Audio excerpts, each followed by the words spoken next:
Everyone, welcome to my channel Anupma Biology Classes. This is the fourth lecture in the series of cytology. This video is the part second of the biomolecules, that is macromolecule, because in previous video we discussed about the micromolecules of the cell, and this video is from CBSE class 11th topics. Now let's begin the topic. So the first topic is macromolecules in cells. So the question is, what is the macromolecules? Macromolecules are chain-like polymers formed by polymerization of the micromolecules monomer like sugars, amino acids and nucleotides. It is of three types, in which the first one is polysaccharide, second is protein and the third one is nucleic acid. So these three, that is the polysaccharides, proteins and nucleic acids, combine to form the macromolecules in the cells. Now the general features of the macromolecules. In macromolecules, covalent bonds between monomers are formed by elimination of water, a process called dehydration or condensation. Formation of bonds requires energy and specific enzymes. Bonds between monomers are broken by addition of water, a process called hydrolysis. Being polymers, they are large, complex and have high molecular weight, and the last is they have poor solubility. Now, the first macromolecule, that is the polysaccharide, and the polysaccharides are known as the glycans. They consist of more than 6 molecules of the monosaccharides. Here C6H12O6, that is a monosaccharide unit, combined to form C6H10O5N plus release H2O. So here C6H12O6 is a monosaccharide unit, C6H10O5N is a polysaccharide which is formed by the combination of monosaccharide units and release water. So the general formula of polysaccharide is C6H10O5N, where N stands for unknown number of monosaccharide molecules. Now the structural classification. And according to the composition, polysaccharides are of two types, in which the first one is homopolysaccharides or homoglycans. Homopolysaccharides are composed of normal monosaccharide molecules of a single type. These include glycogen, starch and cellulose, which are made up of glucose units. In this picture, you can see the structure of starch, glycogen and cellulose. All these are made up of glucose units, but differ in arrangement of bonds between glucose units. These homopolysaccharides are named after their monosaccharide units, like glucan composed of glucose units, fructan composed of fructose units, galactan composed of galactose units, and xylan composed of xylose units. Now the first one, that is the glycogen. Glycogen molecule is long, much branched chain of about 30,000 glucose units. The successive glucose units are joined by 1,4-alpha glycosidic bonds and branched are formed by 1,6 glycosidic bonds. Glycogen gives red color with iodine solution. It is usually formed and stored in muscle cells and liver cells. Formation of glycogen from glucose is called glycogenesis. Hydrolysis of glycogen to glucose is termed glycogenolysis. And the hydrolysis of glycogen is brought about by the enzymes called amylases. So the glycogen is main reserve food material of the animal cells. So it is also called animal starch. In this picture, you can see the structure of glycogen, which is a complex structure of glucose units, which is joined by 1,4-alpha glycosidic bonds and 1,6 glycosidic bond. Many bacteria and fungi also store glycogen. Adult human contains or store 0.91 kg of glycogen, which can change to glucose that can last for about a day only. Now The second one, that is the starch. Starch is the reserve food material of plant cells and known as amylum. It is found in large quantities in the seeds, grains, tubers, tapioca, and fruits. Starch is formed as an end product of the photosynthesis. The starch molecules accumulate to form starch grains which is stored in chloroplast or in a special leucoplast called amyloplast. The starch grains are of two kinds, simple and compound. A starch grain consists of several layers, the cells, which arranged in concentric or ecocentric manner around a point, that is the hilum.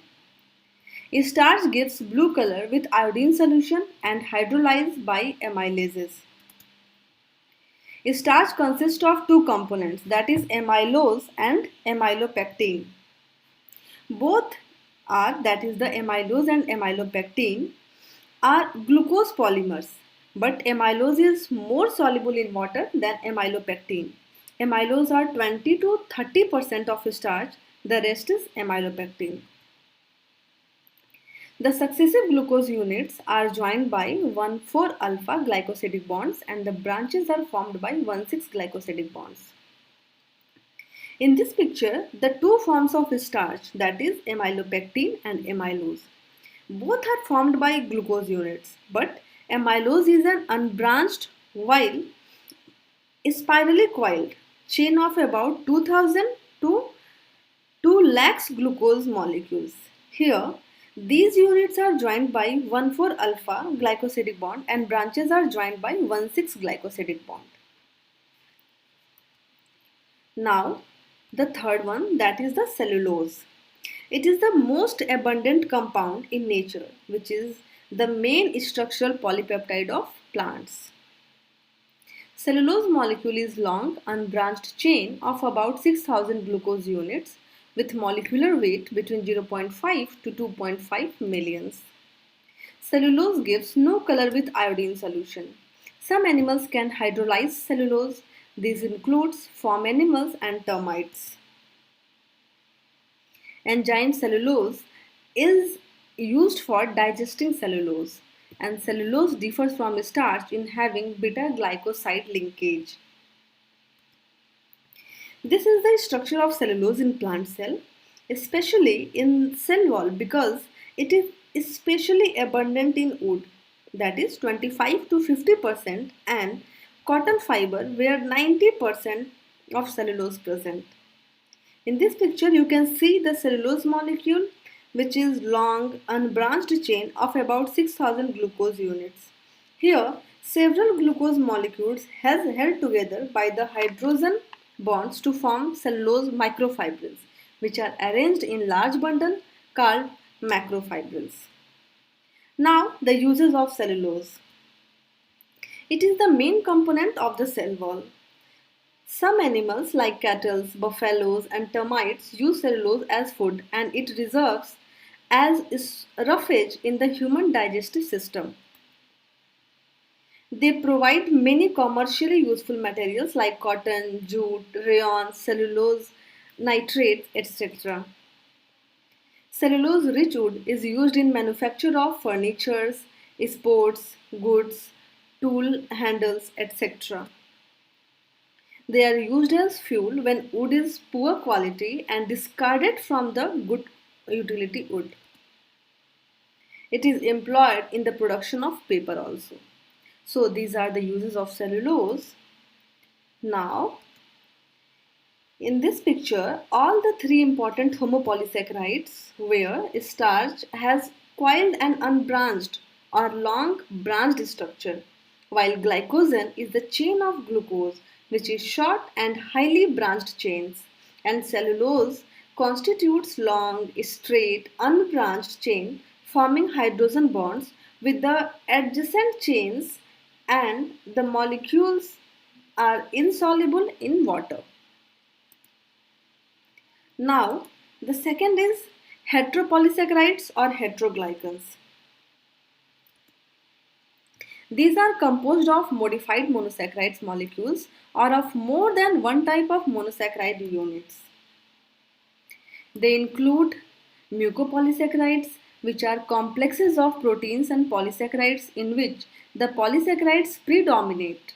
They contain polymers of modified sugar molecule, and the examples are like hyaluronic acid, which is present in the matrix of connective tissues and in the various lubricating fluids of the body, such as synovial fluid of bone joints, cerebrospinal fluid of the brain, and the spinal cord vitreous humor of the eye. Heparin. It is an anticoagulant formed in the liver and mast cells. It is found in the blood and connective tissues. Chondroitin sulfate. It occurs among the ground substance materials in the matrix of tissues and cartilages. And the keratin sulfate, it is found in the connective tissues, cartilages, bones, cornea and skin as the strengthening material. After this, now the glycoproteins. Glycoproteins are complexes of polysaccharides and proteins in which proteins predominate.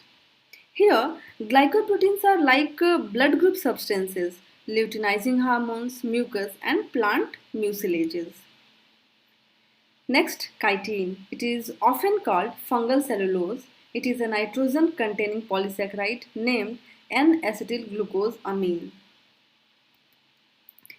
Chitin is the second most abundant natural polymer. It is present in the exoskeleton of arthropods and in the cell wall of the fungi.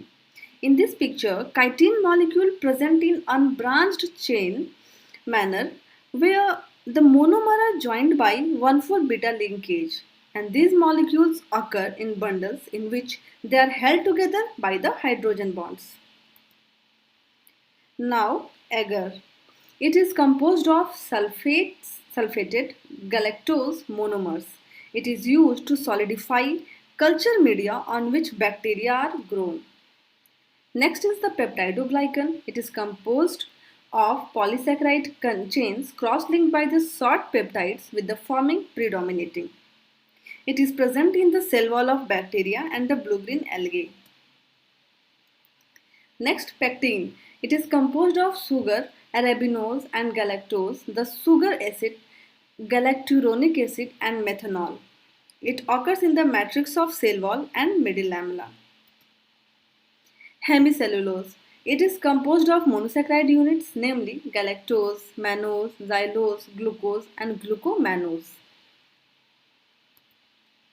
Now, the functional classification. Here, the first one, that is the food storage polysaccharides. They provide nourishment at the time of need, and these includes glycogen and starch. And the second is structural polysaccharides. These include cellulose, chitin, chondroitin sulfate, keratin sulfate and peptidoglycan, which have also been already discussed. Now, the properties of polysaccharides. They do not diffuse through the cell membrane. They can hydrolyze into the simple sugar. They are insoluble in water but form colloidal solutions. Next, the functions of the polysaccharides. They form an ideal storage product. They serve as a source of energy. They act as a structural compound like cellulose, pectin, chitin, peptidoglycan, etc. They act as a lubricant at the joints and as a cement substance to fix the follicle cells to the eggs. Heparin prevents clotting of blood in the blood vessels. Blood group substances are responsible for the major immunological reactions of the blood. Glycoprotein forms the glycocalyx, which is the protective coat on the intestinal lining, and the mucus also works as a protective coat. Glycoproteins and glycolipids are responsible for it, that is recognition of stimuli. Mucilages in the husk of isabgol and in the leaves of aloe vera has medicinal value. Pectins are used as gelling agents. Cellulose acts as roughage in the human intestine. Cattle, buffalo, termites are used as cellulose for the food, and the cellulose has a great commercial importance. So these are the functions of the polysaccharide. Now the second macromolecule, that is the proteins.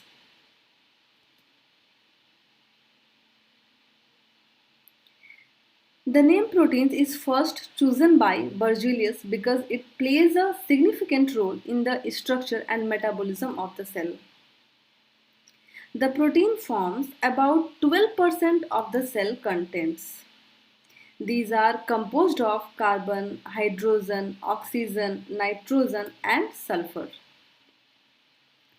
Protein molecules are very large, highly complex and have very high molecular weights. Insulin has 22 and 31 amino acids in its two polypeptide chains, while the spinach proteins ferredoxin has 97 amino acids and human serum albumin has 582 amino acids. There are 1000 to 2000 types of proteins in a bacterial cell and over 10,000 types of proteins in the human body. Now, the properties of the protein. They are very large molecule. Due to the large size of their molecule, form colloidal solutions and do not diffuse through the cell membranes. Proteins cannot pass through the cell membranes. They enter or leave the cells by endocytosis or exocytosis. Amphoteric, because amino group is basic and the carboxylic group is acidic. So because of both acidic and basic nature, it is known as the amphoteric. And due to the presence of different reactive groups on the side chains of the amino acid, the proteins may bind to a variety of molecules in the cells. And here the denaturation and renaturation. Extreme changes in the pH or temperature disrupt the bond that maintain tertiary protein structure, leading to loss of the functional activity of the proteins. This change is called denaturation, while when the condition becomes suitable, denatured changes into the renatured. Now, the structural labels of the protein, which is of four types. Here, the first structural label is primary structure. Now, this is the linear sequence of the amino acid unit in a polypeptide chain, which you can see in the picture, like the amino acid first, second, third, fourth, fifth. This sequence is determined by the sequence of nucleotide triplets in the DNAs of the cell's nucleus and the nucleoid. A protein having a single polypeptide chain is monomeric protein. The enzyme ribonuclease is a protein which primary structures only. So, the working of finding out the amino acid sequence of protein was pioneered by the double Nobel Prize winner Frederick Sanger. And the picture clears the chain of the amino acids which shows the primary structure. Now, the secondary structure of the proteins. A polypeptide chain is often coiled into a regular spiral called the alpha helix to have the three-dimensional form. The helical structure is maintained by the series of regularly spaced intramolecular hydrogen bonds which formed between the carboxyl and amino group of the amino acid units in the successive turns of the spiral. So, in the picture you can see a polypeptide chain which is often into a regular spiral called alpha helix to have a three-dimensional form.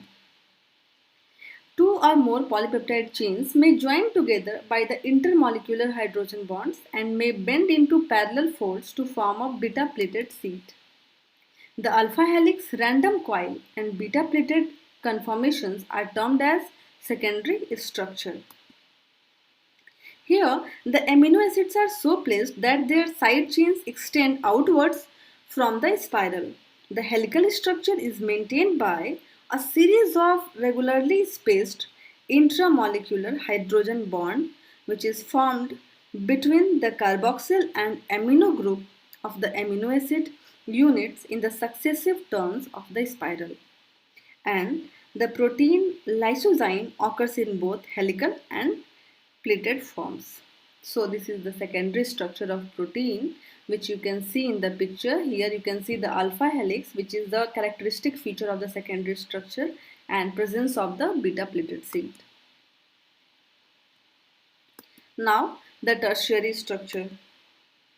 The helical polypeptide molecules may fold on itself and assume a complex but specific form, spherical, rod-like, or any form in between these are called the tertiary structure.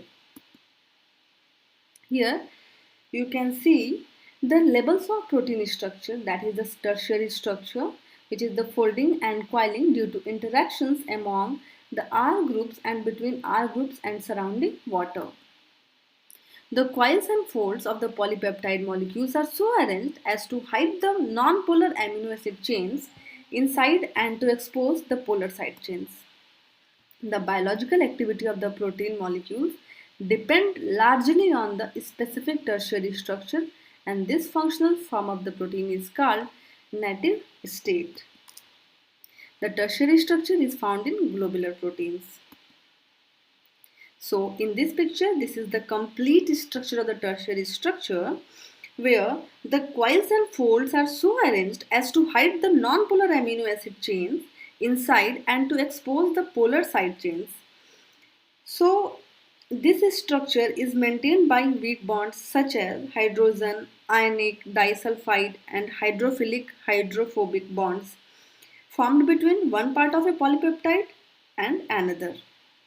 So there are many type of bonds are present in the tertiary structure, and you can see here in this picture all the type of bonds present in the tertiary structure formation, which you can see here, that is the hydrophobic interactions. These amino acids orient themselves towards the center of the polypeptide to avoid the water. According to the name, it's clear that hydrophobic. So water hating interactions. Next is the disulfide bridges. The amino acid cysteine forms a bond with another cysteine through its R group. Next, hydrogen bonds. Here, the polar R groups on the amino acids forms bond with other polar R groups. And hydrophilic interactions, these amino acids orient themselves outward to the close to the water. And the last is the ionic bonds, which is positively charged R group bond together.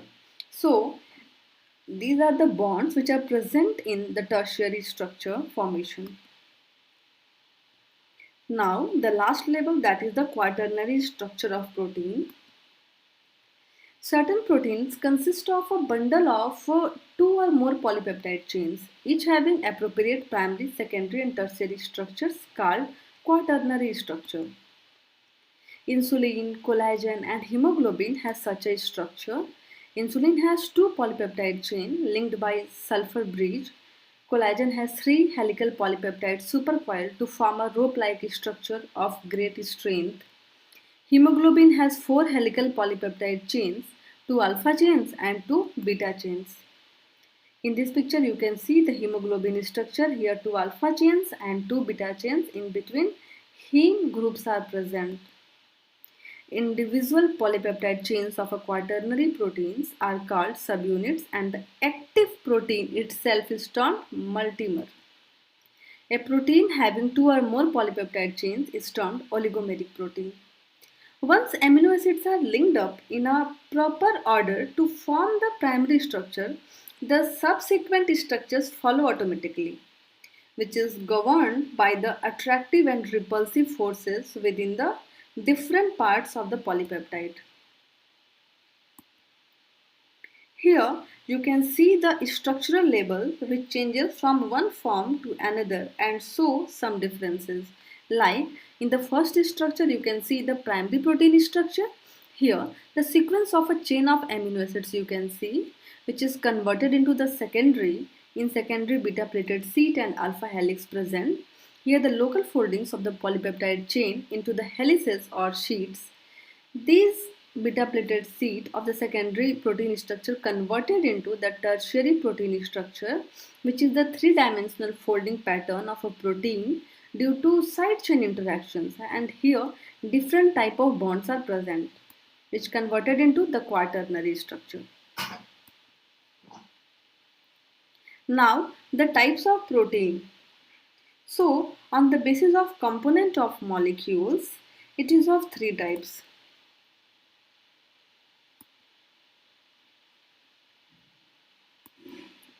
It is of two types on the basis of shape of molecule. Like the first one, that is the fibrous protein, and second is the globular protein. Here, the fibrous proteins have polypeptide chains which is spirally wound to form fibers, and they have secondary structures. They are non-enzymatic and structural in roles. And the examples of the fibrous proteins are collagen of connective tissue, actin and myosin of muscles, keratin of scales, feathers, claws, etc. Like the globular proteins have polypeptide chain which is coiled about themselves to form spherical molecules. They are non-contractile and have tertiary structures. They may be enzymatic or non-enzymatic. And the examples are egg albumin, serum globulins, hemoglobins of erythrocytes, glutens of wheat and rice, etc. So these two types of proteins are on the basis of shape of molecule.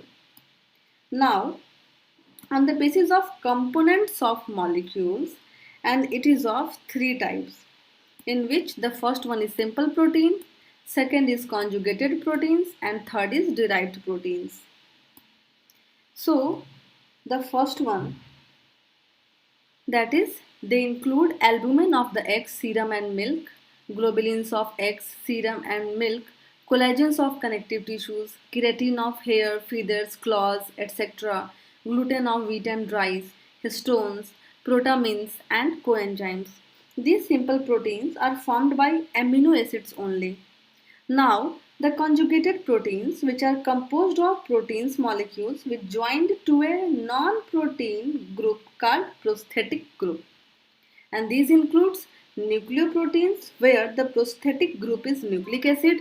Second is chromoproteins, where the prosthetic group is some pigments. Phosphoproteins, where the prosthetic group is phosphoric acid. Glycoproteins, where the prosthetic group is carbohydrate. Lipoproteins, where the prosthetic group is phospholipid, and the metalloproteins, where the prosthetic group is metal ions.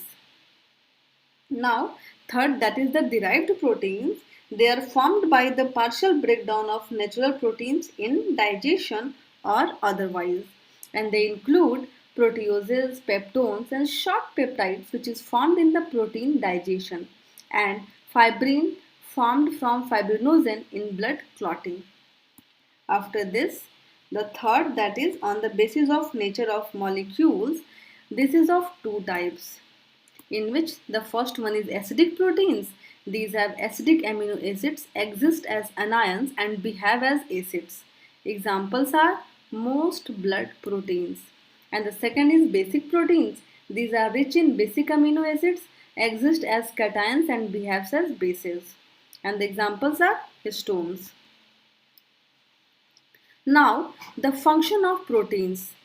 And here you can see there are different type of functions of the proteins, in which the first one is that structural components, that many proteins acts as a building material of the cells and tissues. Second is metabolic regulation. It means the certain proteins forms enzymes, some coenzymes, and many hormones and regulate metabolism.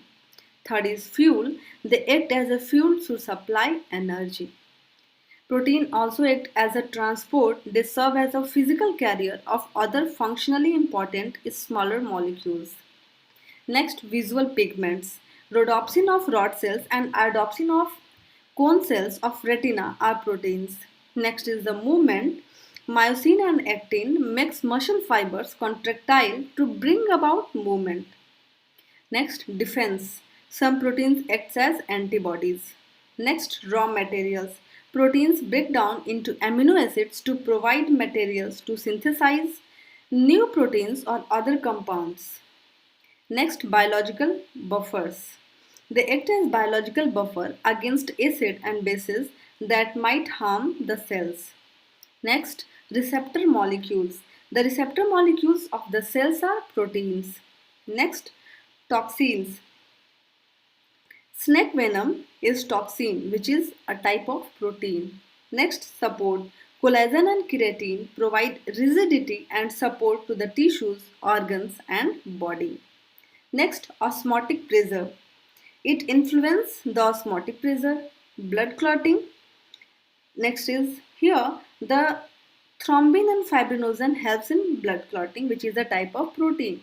Next is regulation of gene action. It regulates the gene action by the help of different type of proteins. Next is pollination. Pollen grains have specific proteins uh, in the wall to help them in pollinating the stigmas as often to the flowers of specific plants only. Next is the storage proteins. It includes egg white, glutens of the grains, caseins of the milk, etc. Next, perception of pain and pleasure. They influence the perception of pain and pleasure. Blood transfusion. Both antigens and the antibodies are proteins. Next, sweetest substance. Manlanine, a protein derivative, are used as sweetening substance. And the last is mucus.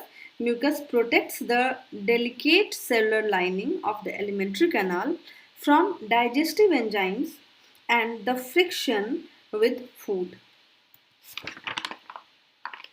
Now, the third macromolecule, that is the nucleic acids. This is the structure of a DNA chain, how it's formed. This nucleic acids was first isolated in 1868 by the Frederick Meiser from the nuclei of pus cells. He called it nuclein. Nuclein was renamed nucleic acid by the Altman in 1889. The nucleic acid molecule is composed of a large number of nucleotide molecules joined into a linear unbranched chain. In this, the phosphate component of one nucleotide is joined by a phosphodiester bond to the sugar component of the adjacent nucleotide at the third carbon atom. The alternating sugar and the phosphate components form the backbone of the nucleic acid molecules, and the nitrogenous base components projects on one side from the sugar component. Nucleic acid has two types of nitrogenous bases and two types of sugar. So these nitrogenous bases are two purines and two pyrimidines, and sugars are ribose and deoxyribose. So nucleic acid store and transfer information needed for the synthesis of specific proteins that determine the structure and function of the cells. Now, the types of nucleic acid. And nucleic acid are of two types, that is the DNA and RNA. So here the first one is DNA, that is the deoxyribonucleic acid. In this picture, both types, that is DNA and RNA structure, you can see both are made up of a sugar, a base and a phosphate. But in case of sugar, deoxyribose sugar in DNA and ribose sugar in RNA. And bases are different in one aspect which we discussed later. In prokaryotes, DNA occurs in the cytoplasm and is the only component of the prochromosomes and plasmid. In eukaryotes, DNA is largely confined to the nucleus and is the main component of the chromosome called nuclear DNA. A small quantity of DNA occurs in the cytoplasmic organelles like mitochondria and plastids called extracellular or organellar DNA. Now, chemical structure of the DNA was explained by P.L. Levene. Here, this is the chemical structure of the DNA, which you can see in the picture. The two DNA chains are twisted around a common axis to form a right-handed double helix that encloses a cylindrical space in it.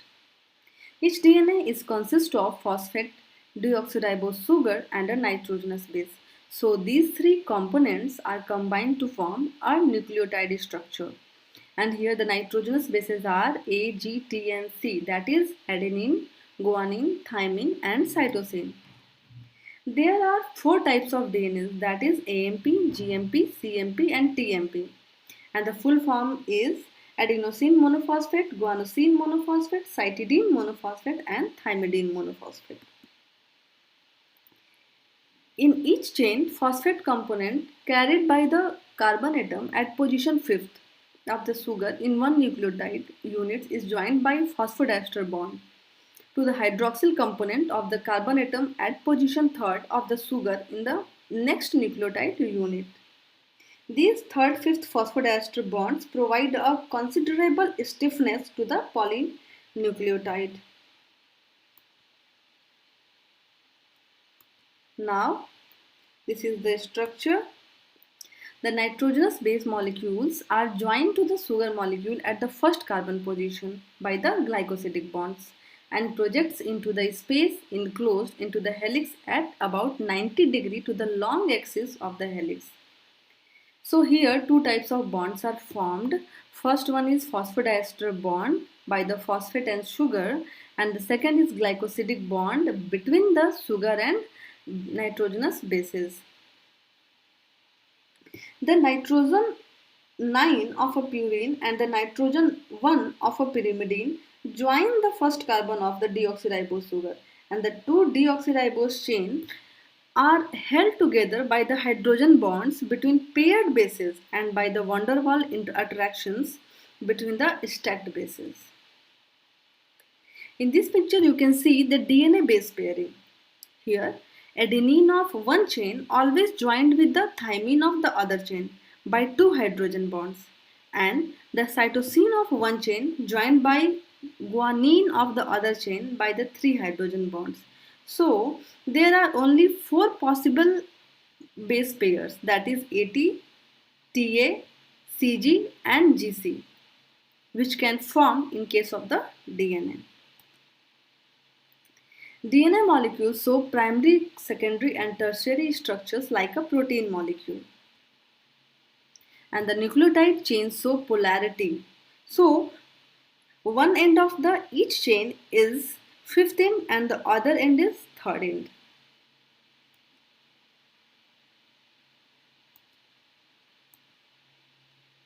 So this is the structure. Here you can see the DNA simple presentation. Here a phosphate sugar which forms the backbone, and here the side chains that are the nitrogenous bases. So this is the simple representation how the phosphate sugar and base, that is a one nucleotide attached to the other and form a DNA chain.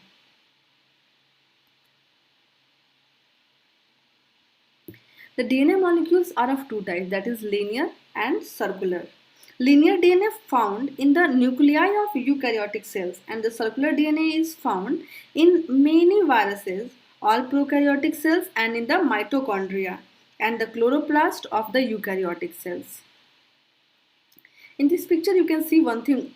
Here the phosphate and sugar attached by the phosphodiester bond and the sugar and bases attached by the glycosidic bond. So two bonds are also found in the DNA formation between the phosphate and sugar and between the sugar and base. The two chains of the DNA molecule run in opposite and anti-parallel directions. The complementarity of the bases in the DNA molecules and the anti-parallel directions of the two chains of the DNA molecule provide the basis for the precise replication of DNA. That means formation of DNA from DNA. This is the chemical structure of DNA. Here you can see the first, that is the red arrow indicate, that is the sugar phosphate backbone, and here the sugar phosphate act as a backbone because DNA is a polymer which made up of units called nucleotides, and the nucleotides are made up of three different components: sugar group, phosphate group and a bases. There are four different bases, that is adenine, thymine, guanine and cytosine present. Here you can see the adenine and always base pair with the thymine and the guanine with the cytosine. So the question is why the restrictions in the base pairing and the purine attached to pyrimidine and vice versa. So the answer is because the first main point is the space available between the two sugar phosphate chains of the DNA is 20 angstrom and can accommodate one purine and one pyrimidine. but not to purines, which would be too large, and not to pyrimidine, which would be so close enough to form proper hydrogen bonds. And the second is a specific purine pairs with a specific pyrimidine because of a perfect match between the hydrogen donor and acceptor sites on the two bases. So because of complementary base pairing, provide that adenine with guanine pair, adenine with thymine, and the guanine with cytosine pairing. Now, what holds DNA strands together? So, DNA strands are held together by the hydrogen bonds between the bases on adjacent strands. Adenine always pair with thymine while the guanine always pair with the cytosine. Adenine pairs with uracil in case of the RNA. And from DNA to proteins formation, here you can see the DNA forms the RNA and RNA forms the protein. Here the DNA by the transcription forms the RNA and RNA formed by the translation proteins. And you know that the DNA forms the DNA is known as replication. So here you can see the DNA sequences, mRNA sequences, amino acid, how it's formed, what is the protein synthesis, what is transcription, translation, which we will discuss in the next video. Here you can see the denaturation and renaturation of the DNA. So if a DNA molecule is exposed to high temperature or titration with an acid or an alkali, the two strands unwind and separate by breakdown of hydrogen bonds between the base pairs. This is called denaturation or melting. So in the picture you can see the single stranded denatured state, before it native state which forms after heating, that is denatured state. Then this denatured DNA is incubated at a low temperature. The two separated strands reassociate to form a DNA duplex. This is known as the renaturation or renatured state. So this is the characteristic feature of the DNA. Now the Sargaf rules. In 1950, E. Sargaf formulated important generalization about the DNA structure. They are summarized below. The purines and pyrimidines are always equal in amount, that is, A plus G is always equal to C plus T. The amount of adenine is always equal to amount of thymine and the amount of guanine is always equal to amount of cytosine. So A equal to T and G equal to C. The base ratio, that is A plus T by G plus C, may varies from one species to another but is constant for a given species. And the deoxyribose sugar and the phosphate components occur in equal proportion and forms the backbone. So this is the Sargaf rule for the generalized view of the DNA structure. Now the physical structure of DNA. So the Astbury, Wilkins and Franklin have suggested three-dimensional helical configuration for the DNA molecule by the X-ray diffraction studies. After these investigations on DNA structure, Watson and Crick designed a model of the DNA molecule. So what is the Watson and Crick model of the DNA? So according to this model, it consists of two long helical strands that are coiled around a common axis to form a double helix. Each DNA molecule is comprised of the two biopolymer strands coiled around each other. Each strand has a 15th and a 13th and antiparallel. The diameter of the double helix is 2 nm and the double helical structure repeats at an interval of 3.4 nm, which corresponds to 10 base pairs. The two strands are held together by the hydrogen bonds and are complementary to each other. The DNA are linked together by the 3/5 phosphodiester bonds. The large groove is called major groove while the smaller is called minor groove. So this is the Watson and Crick model of the DNA molecule.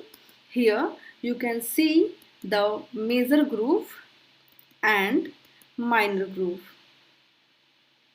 Then a complete one turn which is 3.4 nm thick and carry 10 base pairs in a one turn. Now, between the two base pairs, the thickness is 0.34 nm. You can calculate it by divide 3.4 nm by 2 to see the between two base pairs thickness, and the thickness of a DNA structure is 2 nm. So, the DNA molecule form of a twisted ladder. So this is the Watson and Crick model, which you can see in the picture. Here the nitrogenous bases are present, which are joined by the hydrogen bonds between A and T, double bonds, and between G and C, triple bonds. And the sugar phosphate backbone and the base pairs are present. So this is the coiled twisted ladder-like structure of a DNA helix.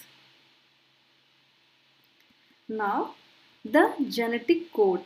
The particular sequence of a bases in each polynucleotide chain is known as the primary sequence of the DNA, called the genetic code. And this genetic code is the information required by the cells to synthesize all the specific proteins it needs. Next is sense and missense DNA chains. The genetic information exists in the base sequence of one of the two chains of the DNA molecule, called sense chain. Its complementary chain is termed missense chain or antisense chain. So, the missense chain is important in the replication of DNA molecule in cell division, but doesn't take part directly in the transcription.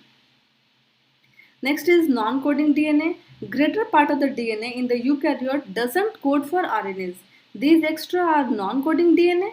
It has two forms. First is repetitious DNA and the second is jumping genes.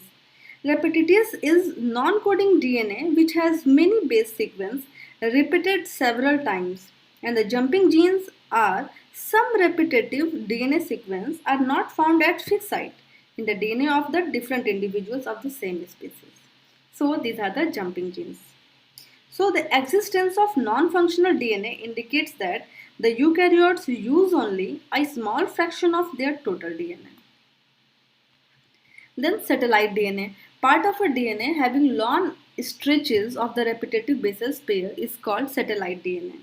A satellite DNA having a few, that is 1 to 6 base pairs repeats, is microsatellite, and that with more base pairs, that is 10 to 60 base pairs repeats, is mini satellite.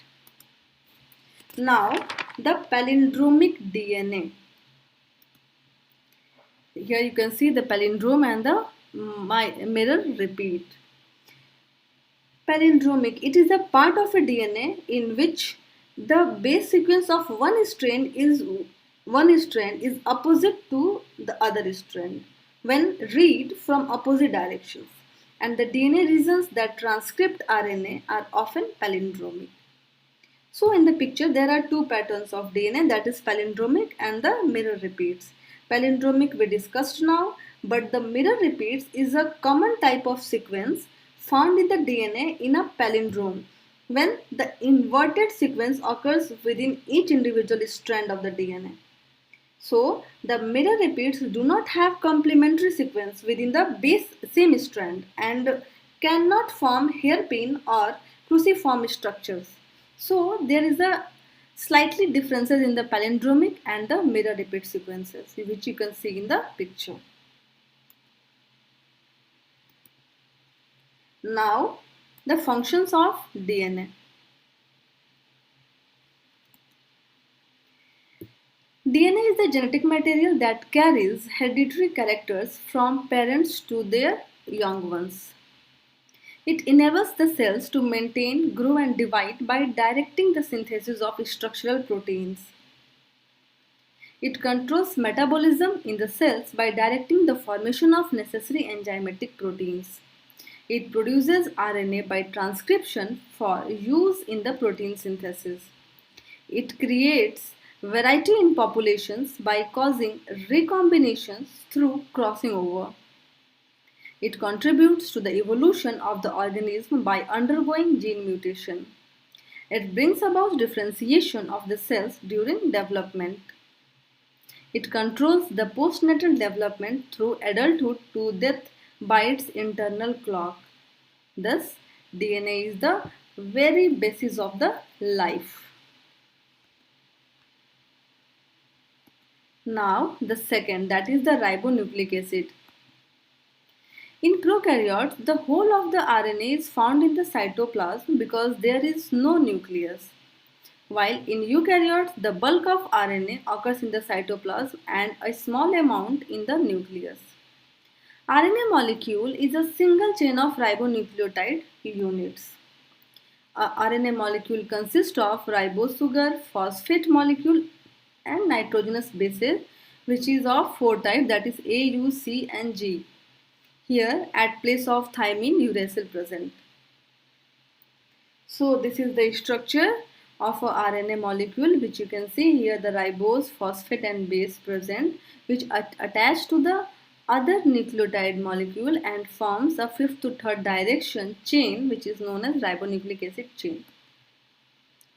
There are four types of RNA, that is AMP, GMP, CMP and UMP. And there are three different types of RNA, that is messenger RNA or mRNA, ribosomal RNA or rRNA, transfer RNA or tRNA. So these three types of RNA are present and helps in the function of transcription, translation and formation of protein.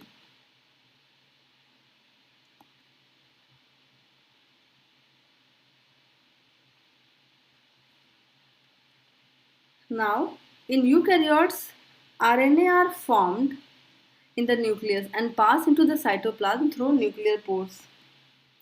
In prokaryotes, RNA is released by the nucleoid directly into the cytoplasm after synthesis.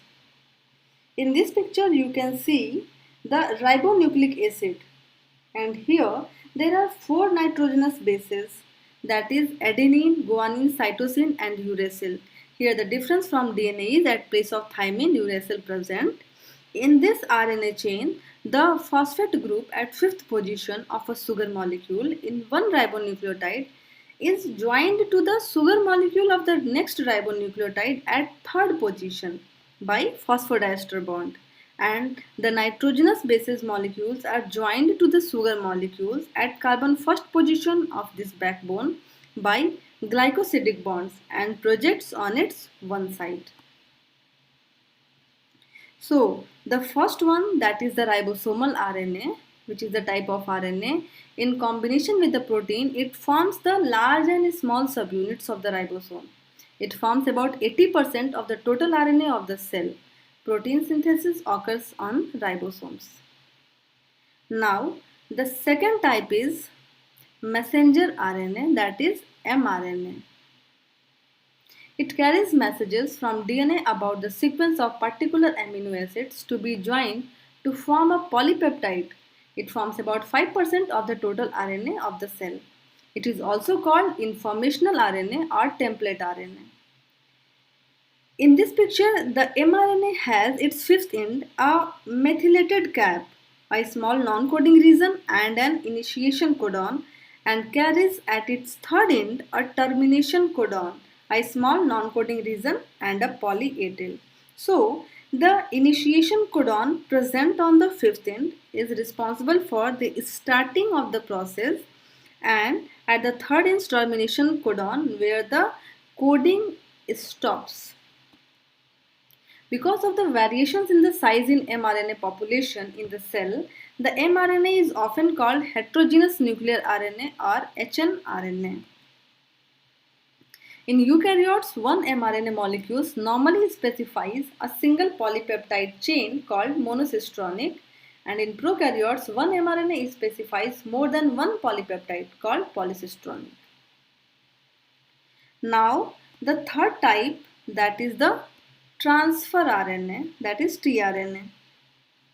This picture shows a molecule of tRNA, which is the smallest of all the RNA type and is folded to assume the form of a clover leaf.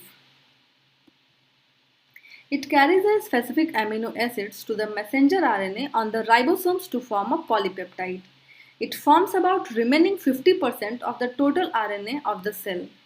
The tRNA molecule has four regions. First one is the carrier end at third end. then recognition end, enzyme site and the ribosome site. In the picture you can see these four regions in which the carrier end where the amino acid joins for the incorporation into a polypeptide. It carries CCA-OH group. In recognition end, which is opposite to the carrier end and bears an anticodon that binds to a matching codon of mRNA. Then enzyme site on one side for the binding of enzymes and the ribosome site on the other side for the attachment of a ribosome. So there are some other forms of RNA are also found, in which the first is genetic RNA, which occurs in the certain viruses known as ribovirus. Then second is a small nuclear RNA, that is snRNA. These stay in the nucleus and help in the processing RNAs. And third is a small cytoplasmic RNAs, scRNAs. These come out into the cytoplasm and join protein molecules to form signal recognition particles. Now the function of RNA. It brings about protein synthesis in the cell. RNA is a genetic material of certain virus. The RNA is the component of the ribosome site of the protein synthesis. Some RNA is associated with chromatin fibers during interphase. It initiates replication of the DNA.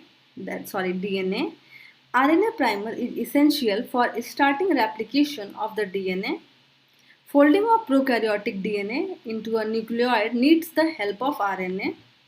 And certain RNAs act as enzymes like ribonuclease.